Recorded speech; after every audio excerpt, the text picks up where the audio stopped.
กส่วนเหตุการณ์เธอบ่เพียงเสือสั่งปล่อยปอกมือหาสู่ปีเนตรมองซ้ายเขาคนมาเมืองไกลตาดีไหลเงินตองสายเฮาออกคัดใส่ปี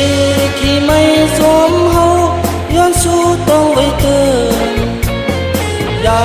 บรรลุหลังเรื่องเหตุให้ต่อสู้น้ำเอ่ยสายเฮาสั่งทุนอย่าทอมเอาความเก่าเสื้อเปิ้นบุกลาผู้เป็นน้องเพเก่าเพื่อนเย่เฮาอยู่สั่งถึงสู่มือแลนางกองพึมเอา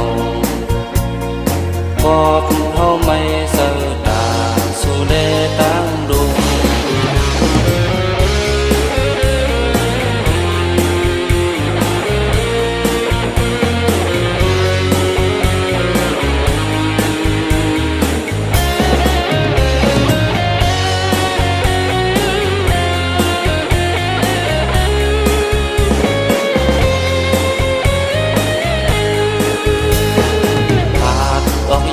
เฮินมา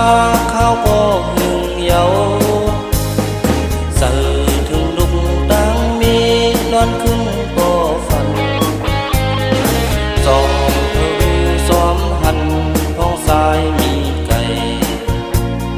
ไล่มาเหตุการณ์หยาบเป็นลุกเล่นปืนแต่ออกถึงวันโตตื่นว่าการกินนาเพิ่นเฮาข้าวยาวมือนาโนกดึงเสขาดเสือดึกส่วนเหตุการณ์เธอบ่เพียงเสือสั่งปล่อยปอกมือหา